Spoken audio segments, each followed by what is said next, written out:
Randroso teo ampiandohana ka tsy satroko veranjefiny teo anefiny fiainana miamatroka indro fansampana teo anoloana ny lalako safidy manokana ho aitondrako ny tantarako tanora mono tena ka nataon'ny reto namany hify anatin'ny aizina ka tsy hainy hiverindralany natao zay rehetrarehetra ny tariany reto akamo tsy nainy lafiratsy ny ty lalana malama nandeha ny latsalatsa sy ro esoesy teny fa hoe tsy mpandelara tsy mba makamaka kely ny raiko ny reniko le nahitako masoandro to lasa fiantefany nokondohako isan'andro teny loka mivoka mivoka naditra efa lasa tandra vadikoditro ny revy fotaka mandrefindazonany fahasarako lasa mamparikoriko ny hafana ny anarako nombotako ny papo sa tena mbaleko ny esiny kanefa teny tarika ny saiko arafesiny taloha mba mandray zay eny atanandro salahy fa rehefa ela mahay mivola vadika Mila miavo tena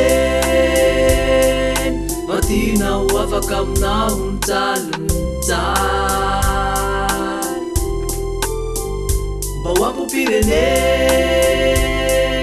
findray androany sika rehetra mba samy mifaly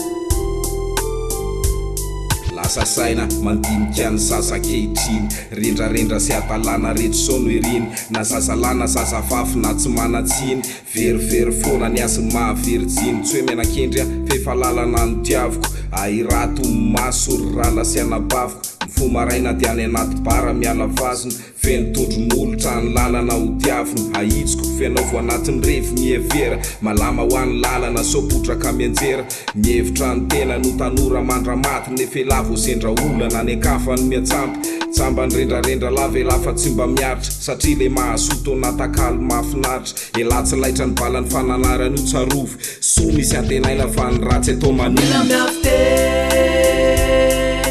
tinao afaka aminao ny jaly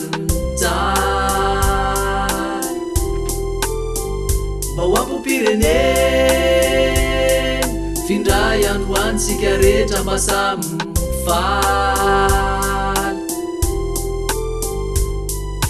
kozikely ndray mbava lesty enory akama fiainana eto tany feno fandrika malama mila fetsifetsy mila mailo na izale fotoa mandratsy akena fa fatariko ny ale io akama lasan'andro le devolo sotsikopy lalandiso isandry le hoe la omekotopy tsy ambaratelo ny fahasoavana anatin'ny fiaretana ampinatosika am'le feon'ny fieritreretana eno le anatray aman-dreny te tadio fa zay mamafy rivotra amijinja tadio fiainana mandalo aleo tsy asina fanenenana nentiko asonihafa nitondrako fitenenana tsisy tsara lavitra noho ny anatray sy reny de koa zay la hoe mafy be ka tsisy sahiteny manaova ho an'ny marina raha velonaina zandry fa siokatokany eto an-tany de maboto Mila miavo tena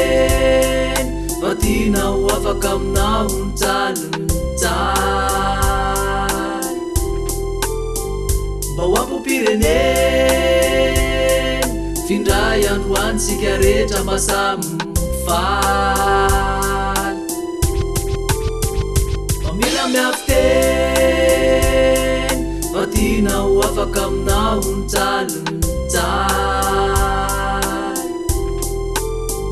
mba ho hambopom-pirenena findray androany sika rehetra mba samy mifaly